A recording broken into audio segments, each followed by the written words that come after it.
सो दो कंडीशन बनती है आपकी लॉ ऑफ सर्कुलेशन में, दो कंडीशन बनती है। जैसे मैंने बताया था लॉ ऑफ सर्कुलेशन जो है आपका वो तीन तरीके का होता है, हेवी या फिर हाई या फिर सीवियर, मिड और आपका वीक। ठीक है, तो इसको हम एक क्राइटेरिया पढ़ेंगे और इसको हम एक क्राइटेरिया पढ़ेंगे।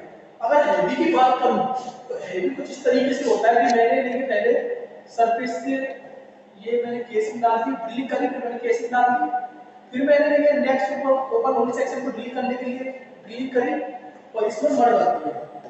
भाई मड़ तो बनना पड़ेगा और मिशन प्रेशर को हाइड्रोस्टैटिक प्रेशर से काउंटर करने के लिए। ठीक है, अब क्या हुआ कि किसी सेक्शन में, इसके पूरे किसी सेक्शन में लॉस सर्कुलेशन मतलब थिएप जोन है। थिएप जोन क्या होता है, थिएप मतलब नाम से समझ में आ रहा है, थिएप जोन नाम से समझ में आ रहा है कि थिएप मतलब इसमें जो हमारा मड होगा वो इसको थिएप कर लेगा, चुरा लेगा, मतलब हमारा ड्रिलिंग मड इसमें एंटर कर जाएगा। ये क्यों होगा, जब फॉर्मेशन प्रेशर हमारा हाइड्रोस्टैटिक प्रेशर से कम होगा जो कि हमारा लॉस सर्कुलेशन जोन में होता है। ठीक है, अगर ये पूरा फ्लूइड इसमें एंटर कर गया तो ये होता है हेवी लॉस सर्कुलेशन। अगर आधा किया तो मतलब आधा या फिर किसी क्वांटिटी में किया तो मिड सर्कुलेशन लॉस सर्कुलेशन, और बहुत ही कम हो रहा है तो वीक सर्कुलेशन। ठीक है, इसके रेयर केसेस होते हैं, इसके जनरली हो जाते हैं। अब ये फ्लूइड कब, अब देखो मैं पहली कंडीशन दिया करूंगा हेवी सर्कुलेशन के लिए, फिर सेकंड कंडीशन दिया करूंगा वीक सर्कुलेशन के लिए। अब मैं हेवी सर्कुलेशन की बात करूं तो हेवी सर्कुलेशन में ये पूरा फ्लूइड इसके अंदर चला जाएगा, तो कुछ कंडीशन उस तरीके की बनेगी, इस तरीके की कि ये इस पॉइंट पर हो गई एम्प्टी। ये यहां पर भी हो सकता है, यहां पर भी हो सकता है, यहां पर भी हो सकता है, ओपन होल में किसी भी पॉइंट पर हो सकता है। ठीक है, तो कंडीशन ये बनेगी, यहां पर फ्लूइड रहेगा, फ्लूइड इसमें लॉस होगा। ठीक है, तो ये पूरी एम्प्टी है, तो इस कंडीशन में कोलैप्स प्रेशर क्या होगा, external pressure minus internal pressure. ठीक है, external pressure minus internal pressure. अब देखो इंटरनल प्रेशर, तो इंटरनल में कोई फ्लूइड नहीं है तो इंटरनल प्रेशर तो कैसे हो, तो कोलैप्स प्रेशर हो जाएगा आपका एक्सटर्नल प्रेशर के बराबर। और एक्सटर्नल प्रेशर किसकी वजह से होगा, मड देखो इसके पीछे की मड बन रही है एसएच टू डेप्थ तक 0.052 डेंसिटी ऑफ मड पीपीजी में और इनटू केसीसी में। ये हो गया आपका हेवी लॉस सर्कुलेशन के लिए। ठीक है, इसको बोलते हैं कंप्लीट इवैक्यूएशन या फिर 100% इवैक्यूएशन, 100% इवैक्यूएशन। ठीक है, अब देखो ये तो हो गया लॉस सर्कुलेशन का, लेकिन 100% इवैक्यूएशन कोई और कारण से भी हो सकता है। जैसे कि मैंने कैसे कोई एक्टिविटी रन कराया, मेरा फॉर्मेशन है, इसमें मड बन रहा है, और मैं केसी को एम्प्टी रन कर रहा हूं, फ्लूइड केसी को रन कर रहा हूं, तो जब ये एंटर करेगी तो ये यहां से मड को हटा देगी, तो ये केस कुछ इस तरीके से बन जाएगा। ये जब केस नीचे करेगी तो फ्लूइड को ऐसे हटा देगी। ठीक है, तो ये केस, तो इस केस में इंटरनल प्रेशर 0 है, एक्सटर्नल प्रेशर मड के कारण लगेगा, तो इसको बोलते हैं 100% इवैक्यूएशन। पहला केस ये हो गया, दूसरा केस ये हो गया, तीसरा केस ये हो सकता है कि मेरा जोन है, इसमें मैंने केसिंग कर दी और इसमें नीचे ओपन होल सेक्शन को मैं फिल कर दिया। अब यहां से ब्लो आउट हुआ या फिर किक हुई, जो ब्लो आउट में कन्वर्ट हो गई, तो किक और ब्लो आउट कब होते हैं मैंने बता रखा है, फॉर्मेशन प्रेशर जब आपका हाइड्रोस्टैटिक प्रेशर से ज्यादा हो एट डेप्थ। ठीक है, एट डेप्थ। ठीक है, तो जो ब्लो आउट होता है, किक होती है, वो जनरली लाइट फ्लूइड होती है, फ्लूइड होती है। ये ऑयल भी हो सकता है, ये गैस भी हो सकती है। जनरली गैस की बात करूं मैं, ठीक है, तो गैस की डेंसिटी जनरली तो 0.15 होती है, लेकिन ये इससे भी कम हो सकती है, मान लो 0.0015। तो इस केस में अब जो ब्लो आउट आएगा यहां से, तो जो भी इसमें मड होगी वो उसको बाहर फेंक देगा और इसमें ब्लो आउट फ्लूइड भर जाएगा। ठीक है, इसमें ब्लो आउट फ्लूइड भर जाएगा। मान लो इसमें ब्लो आउट फ्लूइड भर गया। इनिशियली क्या था इसमें, इनिशियली क्या था, जो मर्ड थी ना उसने इसको बाहर फेंक दिया, ठीक है, ब्लो आउट फ्लूइड भर गया। तो जो ब्लो आउट फ्लूइड की डेंसिटी है, जो ब्लो आउट फ्लूइड की डेंसिटी है वो है 0.0015 मान लो एप्रोक्सीमेटली। तो इसके द्वारा जो इंटरनल प्रेशर लगेगा वो एप्रोक्सीमेटली 0 ही होगा। तो इस केस में भी 100% इवैल्यूएशन हो गया। तो आपके 3 केस हो गए जिसमें 100% इवैल्यूएशन हो गया। एक तो आपका केसिंग हमने एल्फिजन करा है, एक आपका कंप्लीट लॉस हो रहा है लॉस सर्कुलेशन एब्जॉर्ब में, और एक आपका ब्लो आउट के कारण आपका फ्लूइड सब सरफेस पे एक्सपेल्ड हो गया और आपका ड्रेन कर दिया। लेकिन ये तीनों प्रोसेस क्रिटिकल, ठीक है, ये प्रोसेस सेम इसके बराबर हो गई, ठीक है। और जो हम एक्चुअली मानते थे पहले, अगर कुछ भी नहीं है तो हमें कोई भी नॉलेज नहीं है एक्सटर्नल इंटरनल प्रेशर में तो इस पैरामीटर को इन्वॉल्व करना चाहिए उनको निकालने के लिए एग्जैक्ट वैल्यू। अगर वो नहीं पता तो ये वो वाली कंडीशन हो गई। लेकिन मैंने बताया कि सीवियर कंडीशन होती है, क्रिटिकल कंडीशन होती है और वेरी रेयर केस में देखी जाती है, इसलिए हमको इसमें मॉडिफिकेशन करनी पड़ती है। तो ये तो वाली कंडीशन हो गई। लेकिन अगर मैं बात करूं मिड सर्कुलेशन और वीक सर्कुलेशन, अगर मिड सर्कुलेशन और वीक सर्कुलेशन है तो इसमें से जब फ्लूइड लॉस होगा तो कंप्लीट फ्लूइड लॉस नहीं होगा, कंप्लीट। अब देखो जो जो हेवी सर्कुलेशन था उसमें हाइड्रोस्टैटिक प्रेशर मतलब फॉर्मेशन प्रेशर था वो कम था, हाइड्रोस्टैटिक प्रेशर से वो बहुत ज्यादा कम था, ठीक है। लेकिन जब फॉर्मेशन प्रेशर कम होता है हाइड्रोस्टैटिक प्रेशर से तब ये मिड और वीक फॉर्मेशन आती है, ठीक है ना, मिड और वीक लॉस सर्कुलेशन होता है। अब देखो इसमें से मैंने बताया मिड और वीक में पूरा लॉस नहीं होगा, कुछ अमाउंट ऑफ लॉस होगा। तो कितना होगा, वो तब तक लॉस होगा जब तक फॉर्मेशन प्रेशर एट डेप्थ नहीं इक्वल हो जाती hydrostatic pressure of the bottom of the fluid that is used to drill next open hole section, ठीक है, at that point of loss circulation zone, ठीक है। जब तक ये दोनों बराबर नहीं हो जाते तब तक ये सर्कुलेशन होता रहेगा। अब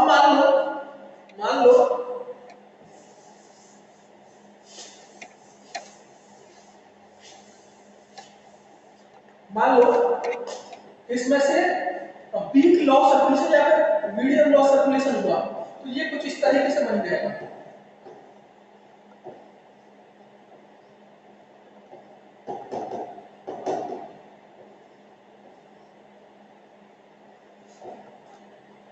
मान लो इतनी मड लॉस हो गई इसमें से तब जाके hydrostatic pressure due to mud column formation pressure के बराबर होगा और फ्लूइड इसके अंदर जाना बंद हो गया, ठीक है।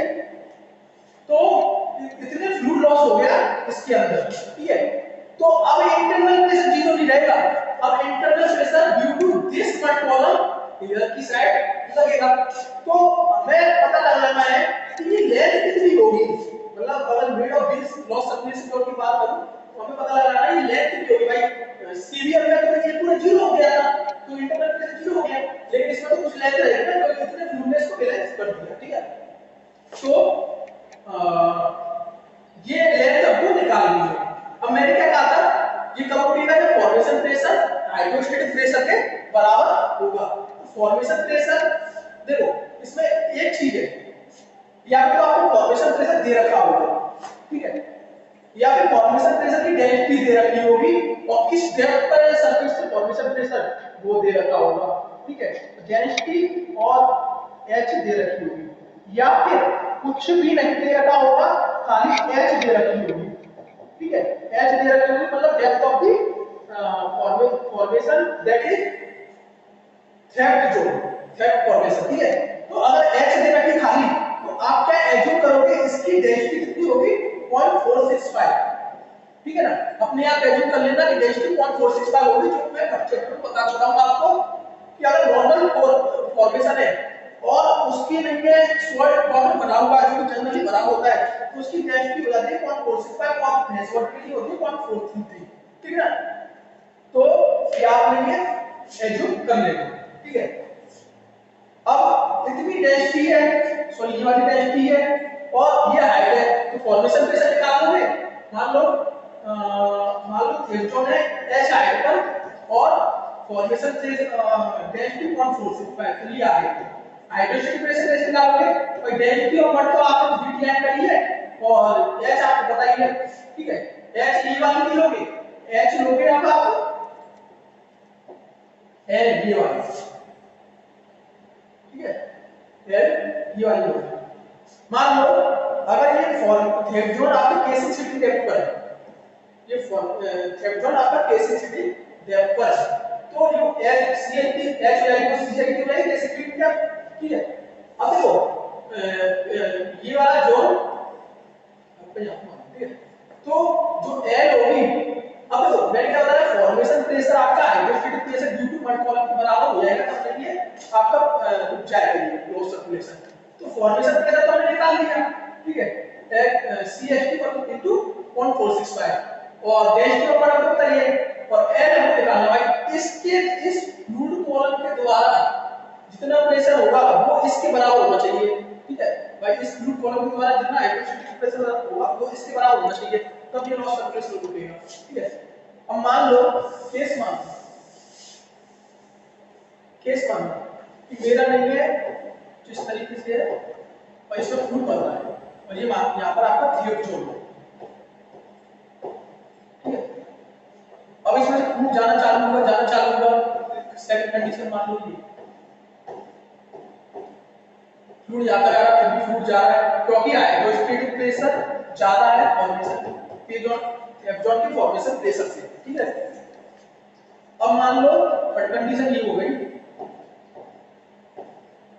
कि फ्लूइड यहां तक आ गया और इसमें से अब नहीं है लॉस सर्कुलेशन रुक गया तो क्यों रुक गया कि फॉर्मेशन प्रेशर इसका है यहां पर वो इसके द्वारा जो हाइड्रोस्टेटिक प्रेशर है वो दोनों बराबर है भाई जब यहां पर था जो इससे ज्यादा था फ्लूइड वो ज्यादा प्रेशर लगाएगा ज्यादा प्रेशर मतलब हाइड्रोस्टेटिक प्रेशर से ज्यादा होगा तो नहीं फ्लूइड इसमें एंटर करेगा लेकिन यहां पर क्या रुक गया तो ये जो फॉर्मेशन प्रेशर है ये वाला वो हाइड्रोस्टेटिक प्रेशर से हो गया ज्यादा हाइड्रोस्टेटिक जो फॉर्मेशन प्रेशर वो hydrostatic pressure due to this column बराबर हो गया तो मैं लेंथ भी तो इसकी कॉलम की लूंगा तो ये लेंथ मिल जाएगी तो यहां से आपको ये वाली लेंथ मिल जाएगी यहां से आपको ये वाली लेंथ मिल गई ठीक है ये वाली लेंथ मिल गई अब कोलाप्स प्रेशर क्या होगा external pressure minus internal pressure external pressure क्या हो जाएगा इस कॉलम के द्वारा इस कॉलम और मड के द्वारा hydrostatic pressure that is 0.52 into density of mud that is behind the casing into CHT और इसके द्वारा हो जाएगा 0.052 into डेंसिटी ऑफ मड जो बाहर है और इनसाइड द केसिंग है into L ठीक है ये आपको हो जाएगा कोलाप्स प्रेशर अब इस L को कहां से निकालेंगे इस L को यहां से निकालेंगे CHT into 0.465 upon density of mud into 0.052 यहां से L निकल जाएगी डेंसिटी ऑफ मड आपको बताइए कैसी चेक डेप्थ ऑफ मड है बताइए L यहां पर कर दो ये है आपका B और मिड लॉस सर्कुलेशन ठीक है इसमें ये दे रखा है कि 0.4650 का अगर आप कुछ भी दे रखी होगी तो ठीक है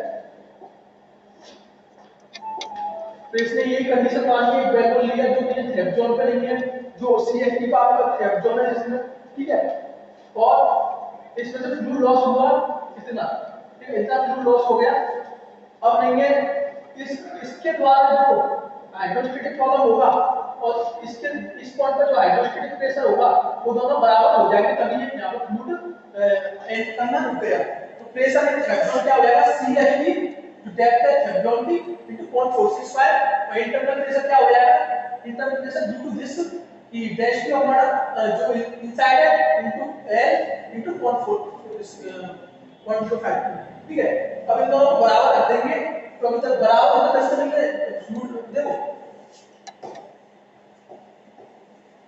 फॉर्मेशन प्रेशर हाइड्रोस्टेटिक प्रेशर अगर ये हाइड्रोस्टेटिक प्रेशर ज्यादा होगा फॉर्मेशन प्रेशर से तो फ्लूइड जाएगा हाइड्रोस्टेटिक प्रेशर फॉर्मेशन प्रेशर से बराबर हुआ तो ना फ्लूइड जाएगा ना फ्लूइड जाएगा ना फ्लूइड आएगा और हाइड्रोस्टेटिक प्रेशर कम होगा फॉर्मेशन प्रेशर से फ्लूइड आएगा तो कब रुकेगा, कब रुकेगा, जब ये हाइड्रोस्टैटिक प्रेशर फॉर्मेशन प्रेशर के बराबर हो जाएगा। तो इसमें hydrostatic pressure due to this formation pressure के बराबर हो गया। ठीक है, अब ये स्टैटिक है, अब ये रुक गया, अब ये फ्लूइड स्टैटिक है और यहाँ पर इंटरनली में ये फ्लूइड स्टैटिक है। तो ये कुछ प्रेशर लगाएगा, ये कुछ प्रेशर लगाएगा, तो वही प्रेशर ये लेंथ हम यहाँ से निकाल लेंगे बराबर करके, और फिर ये आप लेंगे ये लेंथ आ गई तो आप ये प्रेशर इंटरनल माइनस एक्सटर्नल निकाल लो जो मैंने बता दिया। ठीक है, एक और बी है इस एल लेंथ को निकालने का, एक और बी है इस एल लेंथ को निकालने का। वो क्या बी है,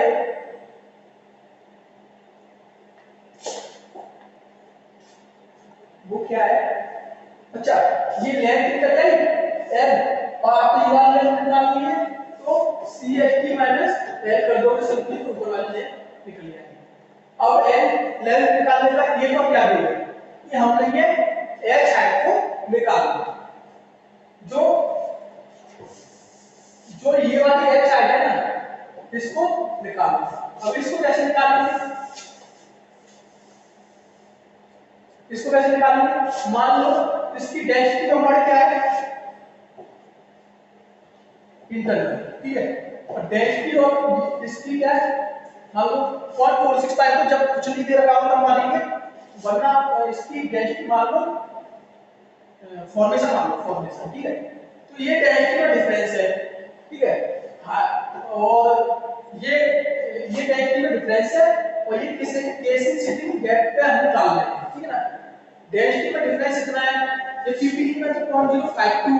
ठीक है, और केसिंग सिटिंग गैप तो ये एक प्रेशर बनाएगी, जो प्रेशर भाई मैं कहूं, अगर मैं कहूं देख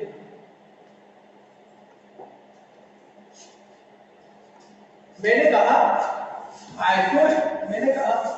हाइड्रोस्टैटिक प्रेशर ज्यादा है फॉर्मेशन प्रेशर से। ठीक है, अब जितना ज्यादा होगा उतना ही लॉस होगा, उतना ही फ्लूइड लॉस होगा।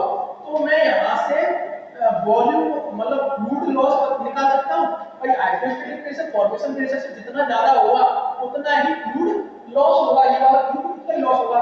तो मैं कह सकता हूं हाइड्रोस्टैटिक प्रेशर बराबर 0.052 density of mud inside into CHT minus 0.052 density of mud formation into CHT। ठीक है, और ये किसके बराबर होगा 0.052 into density of mud inside into H। उतनी जितना ज्यादा हाइड्रोस्टैटिक प्रेशर फॉर्मेशन प्रेशर से ज्यादा होगा उतना ही ये लेंथ ज्यादा होगी। तो उसी के हिसाब से मैंने क्या किया कि जितना ज्यादा हाइड्रोस्टैटिक प्रेशर है फॉर्मेशन प्रेशर से, उसको मैंने एक प्रेशर के बराबर रख दिया जिसकी हाइट h है। भाई अब ये बढ़ता जाएगा, ये घटता जाएगा। ठीक है, और ये वैल्यू फिर 0 हो जाएगी। ये दोनों जब बराबर हो जाएंगे तो ये वैल्यू 0 हो जाएगी। जिन दोनों बराबर हो जाएंगे ये 0 हो गया, फिर h निकालेंगे तो फिर ये 0 हो जाएगी। तो इसमें सिंपली कैसे 0.052 कॉमन ले लिया, CHT कॉमन ले लिया, और density of mud in the tubular और density of mud of the formation कर दिया। तो यहां से आपको ये h हाइट मिल जाएगी, ये h हाइट मिल जाएगी इस कॉलम। ये वाली हाइट मिल जाएगी जब आप डेंसिटी ऑफ मड इनसाइड और density of mud formation into 0.052 into CHT करोगे, अपॉन में लिख दोगे 0.052 into density of mud inside, ये आपको h मिल जाएगी। 0.052 से 0.052 काट दो। ठीक है, तो ये आप इसलिए एक सेकंड तरीका बताया है h निकालने का, density of mud inside, density of formation, density of mud inside.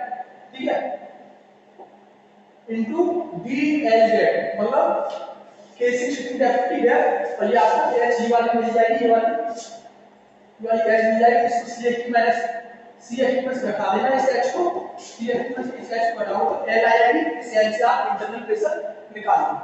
ठीक है, भाई मेरे को एक चीज बताना, ये फ्लूइड लॉस किसकी वजह से हुआ है, डेंसिटी डिफरेंस की वजह से। डेंसिटी डिफरेंस कितना है, डेंसिटी ऑफ मैट्रिक्स वो इंटरनल फ्लूइड, डेंसिटी और फॉर्मेशन फ्लूइड। ठीक है, अगर मैं इन दोनों डेंसिटी के डिफरेंस के द्वारा प्रेशर निकालूं तो वो प्रेशर इस फ्लूइड कॉलम के बराबर आएगा। तो ये फ्लूइड कॉलम अंदर चला गया। ठीक है, तो मैंने सिंपली ये वाला फ्लूइड कॉलम के बराबर प्रेशर निकाल लिया। ये फ्लूइड कॉलम के द्वारा प्रेशर निकाल दिया, उसको एक प्रेशर के बराबर रख दिया जिसकी हाइट h है, और वो h आप निकाल के CH में से सब्ट्रैक्ट कर दो। ये सिंपली मैकेनिक्स है। ठीक है, तो यहां से इस एल से आप लेंगे आपका इंटरनल प्रेशर निकाल लेना है केसीटी गैप को, केसीटी गैप में उसको एक्सटर्नल प्रेशर से सब्ट्रैक्ट कर देना और आपका कुल प्रेशर आ जाएगा पार्शियल इवैपोरेशन के लिए। ठीक है, सिंपली सवाल है, सवाल कुछ इस तरीके से है कि आप करेंगे एक बेल है, एक केसिंग है। ठीक है, इसमें आपका एक मड भरा हुआ है जिसकी डेंसिटी कितनी दे रखी है, केसिंग बाय रनिंग। केसिंग किस मड में रन की गई है, इस मड में, तो इसकी डेंसिटी होगी क्या, और के करंट मड जो केसिंग के अंदर है उसकी डेंसिटी कितनी है, 50। ये दोनों अलग अलग मड है।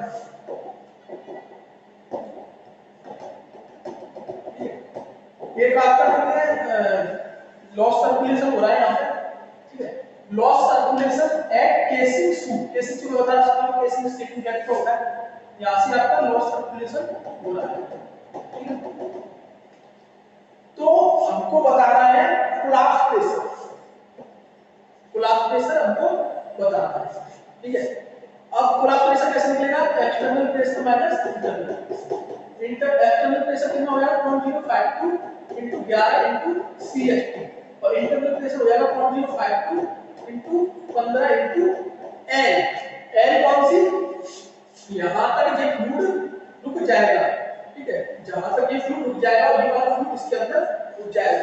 तो L ये कैसे निकालेंगे, सिंपली इसका फॉर्मेशन प्रेशर बराबर hydrostatic pressure due to this column बराबर में। ठीक है, क्या वैसे एक तरीका ये निकाल सकते हो कि डेंसिटी डिफरेंस के द्वारा जितना प्रेशर होगा उसको इस प्रेशर के द्वारा बराबर रख सकते हो जिससे इसमें से हाइट निकल जाएगी। ठीक है, पर हम ये वाला मेथड ले लेते हैं। ठीक है, तो फॉर्मेशन प्रेशर क्या होगा 0.052 इनटू, अब फॉर्मेशन प्रेशर की डेंसिटी दे रखी है क्या, नहीं दे रखी, तो मैं क्या बोल रहा हूं 465 आप ले लेना इनटू केसी से की डेंसिटी। ठीक है, equal to 0.052 into hydrostatic pressure की डेंसिटी दे रखी है, इंटरनल मट की हाथ दे रखी है 15 केपी, 15 पीपी दे रखी है इनटू लेंथ, लेंथ हमको नहीं पता। अब 0.052 से 0.052 बढ़ गया 0.465 इनटू CHT, केसी सिस्टम जब के नीचे मैं 15 पीपी को ले जाऊंगा, यहां से L निकल जाएगी, L को आप लेंगे इस फॉर्मूले में रख देना और आपकी आंसर आएगी। L आएगी आपका 5.5962। ठीक है, और आप इस फॉर्मूले में रख दोगे तो आपका कोलैप्स प्रेशर आएगा। ये कोलैप्स प्रेशर कहां पर आया है, ये कोलैप्स प्रेशर इस पॉइंट पर आया। अगर मैं कोलैप्स प्रेशर इस पॉइंट पे निकालूं तो एक्सटर्नल प्रेशर तो इसकी वजह से आएगा, इस डेप्थ की वजह से, मट की वजह से, लेकिन जो इंटरनल फ्लूइड है वो इस पॉइंट पर जीरो है, ऊपर का वो फ्लूइड है ये इसमें घुस गया। ठीक है, एंटर कर गया, तो ये लेंगे इसका जो एक्सटर्नल प्रेशर हो जाएगा जीरो। तो आप इस कंडीशन को 100% इवैपोरेशन की कंडीशन मान सकते हो। इसमें कोलैप्स प्रेशर हो जाएगा external pressure at that depth. ठीक है, एट दैट डेप्थ। अगर मैं यहां पर निकालूं कोलैप्स प्रेशर देखो ना तो एक्सटर्नल प्रेशर है और ना ही इंटरनल प्रेशर है, तो कोलैप्स प्रेशर हो जाएगा जीरो। तो ये अगर मैं 1.1 से 2 पर काटे तो 3.9 करूं तो 1.2 कोलैप्स प्रेशर कितना है, zero. 2.2 collapse pressure simply CHT minus L, CHT minus L। फिर L तो हमने निकाल ली इस पॉइंट की, L तो हम निकाल चुके थे इसकी। ठीक है, इस वाले फॉर्मूले से जो आपका L का था ये वाला। ठीक है, CH में से L हटा देंगे, CH में से L हटा देंगे तो ये H आ जाएगी। तो इस H के द्वारा हम प्रेशर सिंपली एक्सटर्नल प्रेशर निकाल लेंगे। वो इसमें यहां किया गया है CHT माइनस L इनटू 0.52 और एक्सटर्नल जो केसिंग के बाद जो मड है उसके द्वारा डेंसिटी ऑफ मड है। ठीक है, जल्दी क्या तो ये C2 आ गया, C2 मैंने बता दिया आपको। तो इस हिसाब से आपकी ये कंडीशन फॉलो होगी कि जब आपका नहीं है लॉस सर्कुलेशन हो तो कोलैप्स प्रेशर क्या होगा, लॉस सर्कुलेशन में कंप्लीट 100% इवैक्यूएशन हो तो कोलैप्स प्रेशर क्या होगा, 100% इवैक्यूएशन ना होकर आपका पार्शियल या फिर वीक इवैक्यूएशन हो तो क्या होगा। तो पहली कंडीशन तो आप हो गई।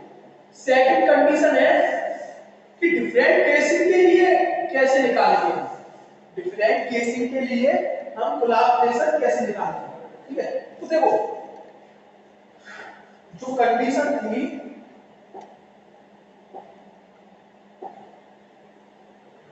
ये वाली, ये पहले हमने बनाई जैकोबियन इक्वेशन को, फिर इसमें मॉडिफिकेशन किया, एक्चुअल प्रॉब्लम लॉस सर्कुलेशन, जिसमें वीक और मिड के लिए एक बनाया और हेवी के लिए एक बनाया। ठीक है, फिर इसी का हम मॉडिफिकेशन करके इंडिविजुअल केसिंग के लिए भी कोलैप्स प्रेशर निकाल सकते हैं। दैट इज कंडक्टर केसिंग के लिए, सरफेस केसिंग के लिए, इंटरमीडिएट केसिंग के लिए, प्रोडक्शन केसिंग के लिए, अलग-अलग कंडीशन के लिए कोलैप्स प्रेशर हम निकाल लेते हैं। ठीक है, ठीक है, तो हम मॉडिफिकेशन तो किसी भी पॉइंट पर कर सकते हैं, जो कोलैप्स प्रेशर इक्वेशन है उसमें मॉडिफिकेशन तो किसी भी पॉइंट पर कर सकते हैं। बस कंडीशन ये है कि आपका फॉर्मूला रहेगा external pressure minus internal pressure. जितने एक्सटर्नल प्रेशर उनको एक साइड रखो, जितने इंटरनल प्रेशर उनको एक साइड रखो और सबट्रैक्ट कर दो तो आपका कोलैप्स प्रेशर आ जाएगा। तो मैं इंडिविजुअल केसिंग के लिए निकालूं वो भी हम निकाल सकते हैं, बस मॉडिफिकेशन करने की जरूरत है। क्या मॉडिफिकेशन करेंगे वो मैं आपको बताऊंगा। जैसे कि जो 30 × 3/8 30 फीट 3/8 इंच की केसिंग होती है, जो 30 फीट 3/8 इंच की केसिंग होती है उसके नीचे कभी भी 100% लॉस सर्कुलेशन नहीं होता। जब आप 30 फीट 3/8 इंच की केसिंग यूज करते हो तो वो कहां पर यूज करते हो, जहां पर उसके नीचे कभी भी 100% इवैक्यूएशन और लॉस सर्कुलेशन नहीं होता, तब आप 30 फीट 3/8 इंच की केसिंग यूज करते हो। लेकिन अगर इसमें ये तो नहीं है इसका एक्चुअल सिनेरियो हो गया, लेकिन रिक्वायरमेंट कुछ इस तरीके की है कि अगर 100% लॉस सर्कुलेशन हो रहा है, 100% लॉस सर्कुलेशन हो रहा है और उसके ऊपर मेरे को 30 फीट 3/8 इंच की केसिंग यूज करनी है तो उसके लिए भी हम मॉडिफिकेशन करेंगे। ठीक है ना, तो मॉडिफिकेशन हम किसी भी पॉइंट पर कर सकते हैं, बस कंडीशन ये है external case minus internal case. ठीक है, अब हम कंडक्टर की बात करते हैं। कंडक्टर केसिंग की बात करूं तो कंडक्टर केसिंग जनरली 100 फीट से लेके 50 फीट तक वेरी करता है। ठीक है, अब 100 फीट से लेके 1500 फीट तक वेरी करता है, तो ये बहुत ही शैलो डेप्थ हो गई। शैलो डेप्थ पे जो आपका फॉर्मेशन प्रेशर होगा वो कम होगा और हाइड्रोस्टैटिक प्रेशर आपका मनचाहा होगा। मान लो अगर हाइड्रोस्टैटिक प्रेशर ज्यादा होगा फॉर्मेशन प्रेशर से, formation pressure at shallow depth कम होगा, तो 100% इवैक्यूएशन यहां पर वैलिड है। और मैंने क्या कहा कि मैं हमेशा मैक्सिमम लोड लेके चलूंगा। मैं हमेशा जो केसिंग पे मैक्सिमम लोड लग सकता है, मैक्सिमम कोलैप्स प्रेशर की बात कर रहे हैं तो मैक्सिमम कोलैप्स प्रेशर लग सकता है वो वाली कंडीशन लेके चलूंगा। तो मैंने और मैक्सिमम कोलैप्स प्रेशर कब लगेगा, जब 100% इवैक्यूएशन होगा केसिंग के अंदर। ये मैंने आपको पहले ही बता दिया है। ठीक है, तो मैं हमेशा देखो मैक्सिमम कोलैप्स प्रेशर कब लगेगा, जब 100% इवैक्यूएशन होगा। ठीक है, और मैं हमेशा मैक्सिमम लोड वाली केस कंडीशन लेके चलूंगा। तो सरफेस पर कंडक्टर केसिंग पर 100% इवैक्यूएशन हो सकता है क्योंकि फॉर्मेशन प्रेशर आपका हाइड्रोस्टैटिक प्रेशर से बहुत ही ज्यादा कम होता है। ठीक है, ये हाइड्रोस्टैटिक प्रेशर हम कितना ही बढ़ा सकते हैं तो यहाँ पर 100% इवैक्यूएशन की कंडीशन डेवलप हो सकती है। तो यहाँ पर कोलैप्स प्रेशर क्या हो जाएगा, सिंपली आपका नहीं external pressure minus internal pressure, internal pressure 100% evacuation condition में हो जाएगा 0, तो एक्सटर्नल प्रेशर एक्सटर्नल, और ये वही वाली कंडीशन हो गई जो हमने लॉस सर्कुलेशन में 100% लॉस सर्कुलेशन में लिखी, that is 0.052 into density of formation fluid या फिर 0.465 into डेप्थ और कंडक्टर केसिंग। ठीक है, अब देखो आप कहोगे कि सर 100% के लिए क्यों ड्रॉप किया आपने, 50% भी तो हो सकता है, 50% भी हो सकता है। 50% इवैक्यूएशन होगा तो इंटरनल, इसमें इंटरनल प्रेशर 0 है, इसमें इंटरनल प्रेशर मान लो x है, तो देखो इस कंडीशन में कोलैप्स प्रेशर कितना आ रहा है, एक्सटर्नल प्रेशर के बराबर, एक्सटर्नल प्रेशर के बराबर।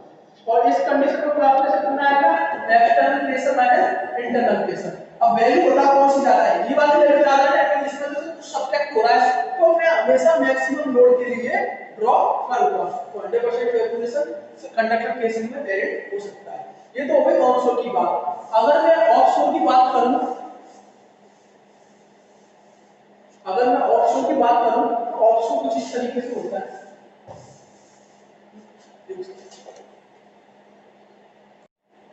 तो अगर मैं ऑफशोर की बात करूं तो ऑफशोर में मानो सब सरफेस तो मीन सी लेवल ये है, वेसल आपका ये है और ये आपका सी बेड है और ड्रिलिंग आपने यहां करनी है, ठीक है।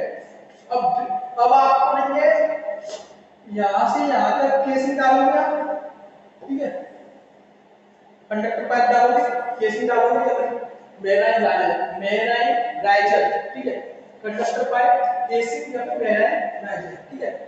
अब देखना इस केसिंग पे तो ये कंडक्टर भी कहलाया जाता है, केसिंग मेराइन राइजर भी कहलाया जाता है, ठीक है। अब देखो इस पे केसिंग पे किसकी वजह से एक्सटर्नल प्रेशर लग रहा है, एक तो जो सी लेवल पे वाटर होगा, उसके तो वाटर होगा उसकी वजह से ऑफशोर में, ठीक है। तो ये जो यहाँ पे ड्रिलिंग करने के लिए जो एक्सटर्नल ड्रिलिंग मड होगी उसके द्वारा प्रेशर, तो इस पॉइंट पर केसिंग चिपिंग गैप पर किसके द्वारा प्रेशर लग रहा है, एक तो ये वाटर के कारण, एक आपका ड्रिलिंग मड के कारण। वाटर के कारण प्रेशर मान लो C1, इसके कारण मान लो C2, तो C1 क्या हो जाएगा 0.052 डेंसिटी ऑफ वाटर जनरली 0.465 होती है सी वाटर की, और आपका मड लाइन की डेप्थ, ठीक है, प्लस C2 क्या हो जाएगा 0.052 into density of mud that is create external to the casing into casing string depth. ये हो गया C1 प्लस C2, तो सिंपली ये देखा है C1 आपका मल्टीप्लाई की डेप्थ की वजह से और C2 आपका डेंसिटी ऑफ मड की वजह से, तो सबके मतलब वेसल से पाइप डाला जाएगा केसिंग का, उसको बोलेंगे कंडक्टर पाइप और मेराइन राइजर, ठीक है, ये सी बेड होता है और इसको बोलते हैं मडलाइन बेड, ठीक है।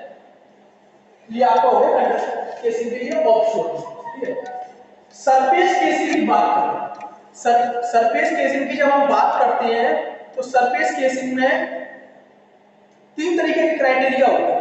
देखो अगर सरफेस केसिंग शैलो डेप्थ का पेएंट है आपकी, सरफेस केसिंग शैलो डेप्थ का पेएंट है तो फॉर्मेशन प्रेशर कम होगा, फॉर्मेशन प्रेशर कम होगा तो 100% इवैक्यूएशन की कंडीशन हो जाएगी, तो जो उसका कोलैप्स प्रेशर होगा वो external pressure due to mud column के बराबर हो जाएगा। लेकिन अगर मैं ज्यादा डेप्थ की बात करूं, ज्यादा डेप्थ की बात करूं तो उसमें पार्शियल इवैक्यूएशन भी हो सकता है, पार्शियल इवैक्यूएशन भी हो सकता है, तो उसमें देखिए कोलैप्स प्रेशर हो जाएगा external pressure minus internal pressure.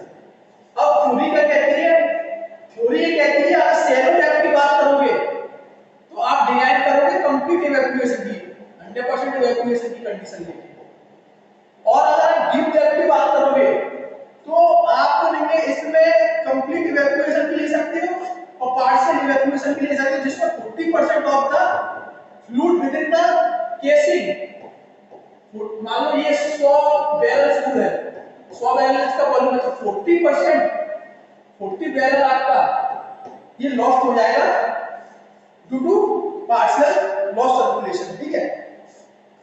तो इसमें तीन केस बने, शैलो डेप्थ के लिए एक अलग बना और डीप डेप्थ के लिए दो केस बने। कंप्लीट इवैक्यूएशन भी होता है, हो सकता है डीप डेप्थ में, और पार्शियल इवैक्यूएशन भी होता है 40% में। इन तीनों की कंडीशन इसमें external pressure minus internal pressure, तो इसमें कोलैप्स प्रेशर इंटरनल प्रेशर 0 हो जाएगा और कोलैप्स प्रेशर आपका एक्सटर्नल प्रेशर के बराबर हो जाएगा। लेकिन इसमें कोलैप्स प्रेशर जो होगा वो आपका external pressure minus internal pressure होगा, इस वाले केस में 40% वाले में इसमें 0 हो जाएगा, ठीक है। तो आप लेके इसको एडजस्ट कर सकते हो, इसमें भी यही लिखा हुआ है, ठीक है। और कंप्लीट इवैक्यूएशन भी आपको पता है कंप्लीट इवैक्यूएशन कब होता है, एक तो आप नहीं केसिंग को नहीं है एक्टिव करा रहे हो या तो एयर और गैस क्लीन कर रहे हो या फिर ब्लो आउट हो जाए, ठीक है, तो आप ये कंप्लीट इवैक्यूएशन की कंडीशन लगा सकते हो, नहीं तो सरफेस केसिंग में जनरली लो डेप्थ का आपको कंप्लीट इवैल्यूएशन नहीं लगाना है, हाई डेप्थ का आप लोगे उसी लगा सकते हो अकॉर्डिंग टू द कंडीशन, लेकिन अभी इसका कोई साइंटिफिक प्रूफ नहीं है, ठीक है ना, कि आपका ये 40% इवैल्यूएशन होगा ही होगा, ठीक है। नेक्स्ट है आपका प्रोडक्शन केसिंग। प्रोडक्शन केसिंग है आपका अब नेक्स्ट है आपका production casing. So in production casing, the criteria is same. Also in intermediate casing, the criteria is same. If there is a possibility of complete evacuation, then collapse pressure is equal to external pressure. If there is a possibility that in intermediate casing and production casing, then that there is a possibility that internal pressure not be zero, that is complete evacuation is not possible. Then we have to apply this pressure and internal pressure by internal pressure divided by the length of drilling fluid filled in the column. Okay. So generally intermediate casing और production casing high depth पर होती है, तो जो formation pressure होता है वो generally लो नहीं होता, तो हाइड्रोस्टैटिक प्रेशर से लो नहीं होता। सो इसमें लॉस सर्कुलेशन का केस बहुत कम होता है, ठीक है। ये हो सकता है कि आप ये केस कोई नहीं है एम्प्टी रन करा रहे हो या तो ब्लॉक हो गया, तो उसमें ये वाली कंडीशन आएगी, ठीक है। तो अगर कंप्लीट इवैक्यूएशन हो तो आप ये वाली क्वेश्चन लगा देना, और नहीं हो तो आप ये वाली क्वेश्चन लगा देना, लेंथ आप लोगे प्रेशर बैलेंस करके निकाल लोगे, ठीक है।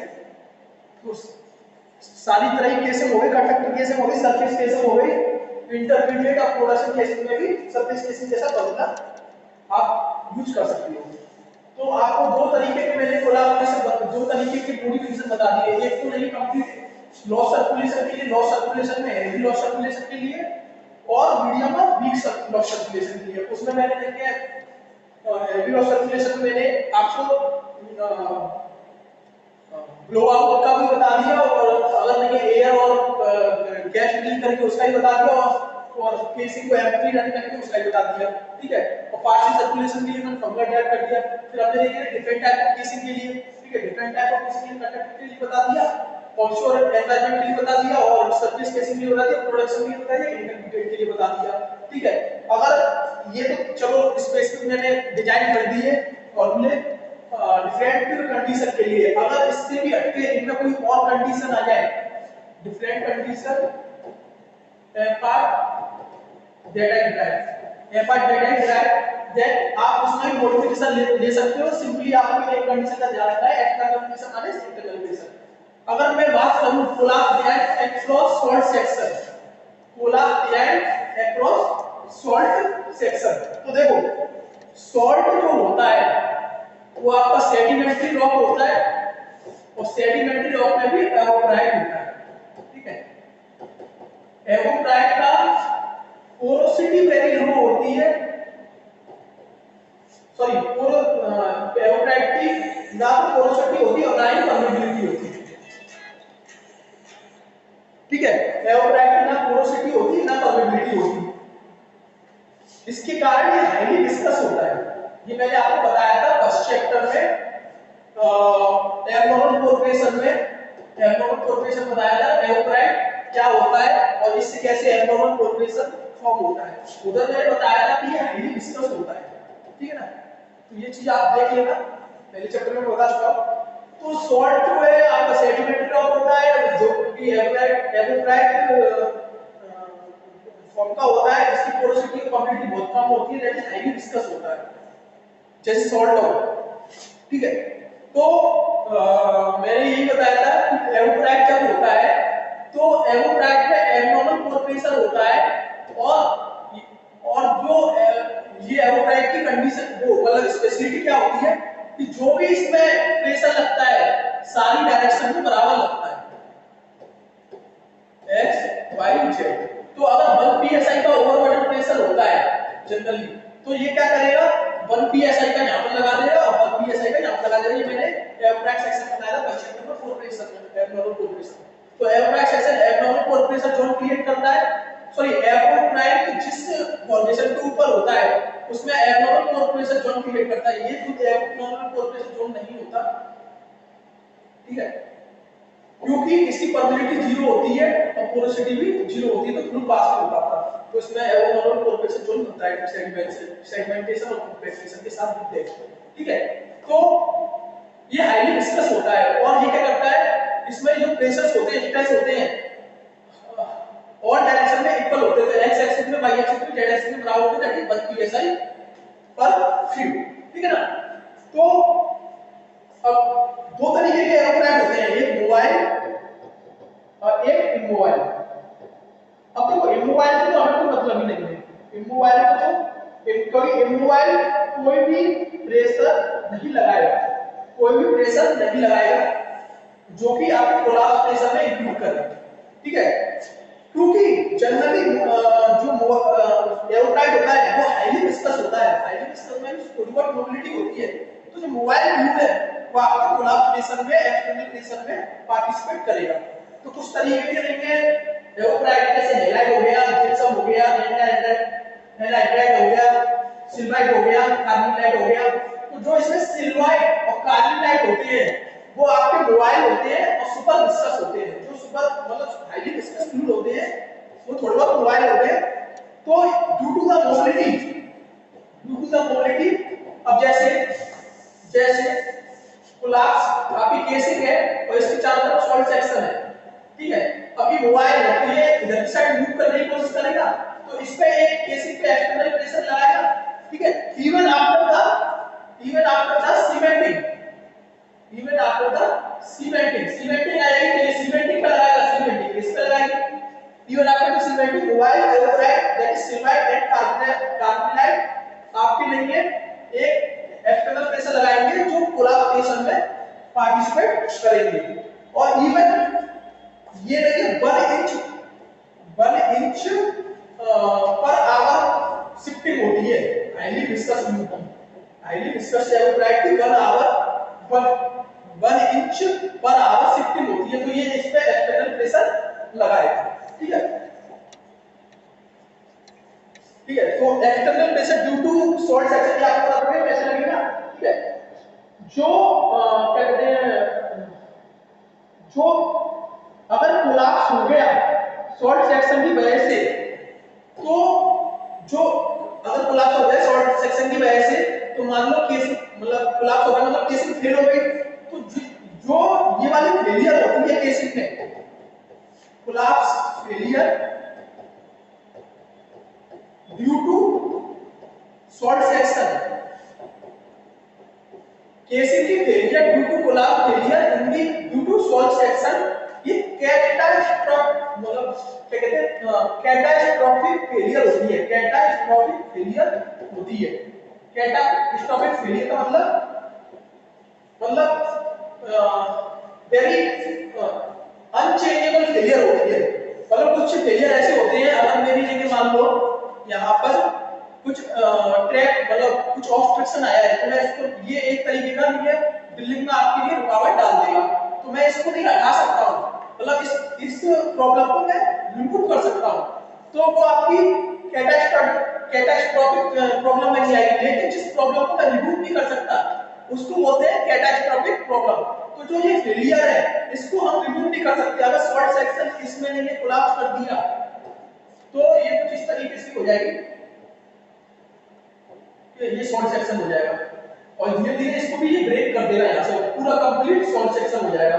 तो सॉल्ट सेक्शन के द्वारा जो कोलैप्स होता है और केसिंग फेल हो जाती है उस फेलियर को बोलते हैं कैटास्ट्रोफिक फेलियर, और ये अनचेंजेबल होती है, ठीक है।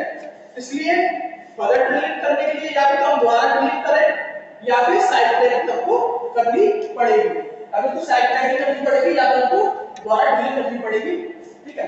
अब देखो अभी तक इस प्रॉब्लम को रिमूव करने के लिए कोई ऐसी टेक्नोलॉजी बनाई है कि सॉल्ट और या फिर एयरक्राफ्ट सेक्शन में से अगर आप देखिए ड्रिलिंग कर रहे हो तो आप देखिए कोलैप्स को रोक सको, इसलिए हम जनरली सॉल्ट सेक्शन में से ड्रिलिंग नहीं करते। मैंने बताया सॉल्ट सेक्शन में से हम ड्रिलिंग नहीं करते क्योंकि ये केसिंग को कोलैप्स कर देता है, तो हम क्या करते हैं, नियर बाई सॉल्ट सेक्शन की ड्रिलिंग करते हैं और फिर इसको डायरेक्शनल ड्रिलिंग के थ्रू फॉर्मेशन को हम लेंगे क्या कहते हैं ड्रिल करते हैं। ठीक है, तो कभी भी सॉल्ट होम में से आउटराइट में से ड्रिलिंग करते कभी इसकी कोलाप्स ज्यादा होती है। अभी तक कोई भी ऐसा नहीं टेक्नोलॉजी डेवलप नहीं करी गई जो इसको रिमूव कर सके मेरे हिसाब से।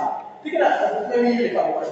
ठीक है, लेकिन हम क्या कर सकते हैं, अगर आप लेंगे सॉल्ट, लेकिन अगर हमारे पास लास्ट ऑप्शन यही है कि हमें सॉल्ट सेक्शन में से ड्रिलिंग करनी पड़ेगी, तो लास्ट ऑप्शन अगर आपका यही है कि आपको सॉल्ट सेक्शन में से ड्रिलिंग करनी पड़ेगी, तो इन दैट केस आप क्या करोगे, जो मड वेट लोगे, केसिंग जो मड वेट लोगे ड्रिलिंग करने के लिए, वो आप 1 psi पर फिट कर लोगे, 1 psi पर फिट कर लोगे, जिससे क्या होगा कि 1 psi पर फीट का सॉल्ट डोम लगाएगा। भाई सॉल्ट डोम में 1 psi पर फीट का लगता है ना डायरेक्शन में, तो 1 psi पर फीट का सॉल्ट डोम लगाएगा, 1 psi पर फीट का आपका ड्रिलिंग पड़ लगा देगा।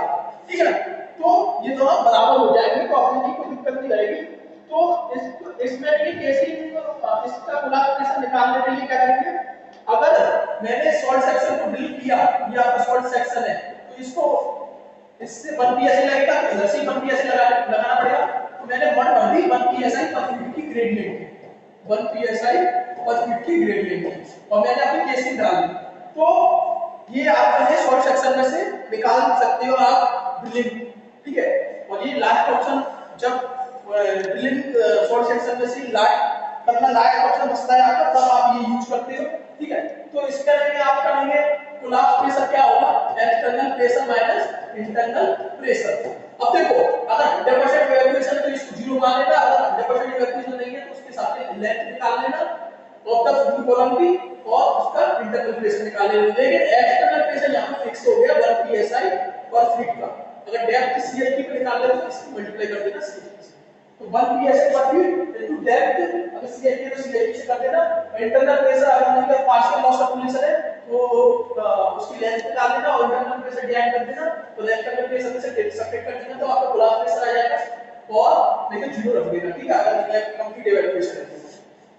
जनरली हम इस तरह से ड्रिल नहीं करते, ठीक है, कोलाप्स की वजह से, क्योंकि आप जनरली 1 psi पर फीट का फूड नहीं ले सकते, ओवरबर्डन के बराबर हो गया ये। ठीक है ना, तो आपके 3 कंडीशन हो गए, जब आप शॉर्ट सेक्शन से ड्रिल करते हो तो कोलाप्स प्रेशर क्या होगा, जब आप डिफेक्ट केसिंग यूज करते हो तो कोलाप्स प्रेशर क्या होगा, जब आपके कंप्लीट इवैक्यूएशन है या फिर लॉस सर्कुलेशन है तो क्या होगा, या पार्शियल लॉस सर्कुलेशन है तो क्या होगा। ठीक है, और जनरल फॉर्मूला हो कोलाप्स प्रेशर क्या होगा, मैक्सिमम लोड लेंगे तो ये इंटरनल जब इंटरनल प्रेशर 0 होगा तो हम उसको क्या है मैक्सिमम लोड 0 के जहां तक पॉसिबिलिटी होगी कि इंटरनल प्रेशर 0 हो सकता है तो हम उसके हिसाब से डिजाइन करेंगे, क्योंकि हमें मैक्सिमम लोड के हिसाब से डिजाइन करना है।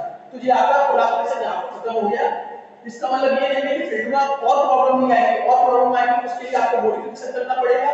ठीक है, फिलहाल आपको पढ़ने के लिए इतना ही है और सिंपली यू आर अपना याद रखना, और कोलाप्स प्रेशर एट टीडी पे ज्यादा होता है टू डेप्थ। ठीक है, नेक्स्ट सेशन का ट्राई करेंगे बर्स्ट प्रेशर पढ़ना। ठीक है ना, बर्स्ट प्रेशर पढ़ना अपनी नेक्स्ट सेशन में ट्राई करेंगे।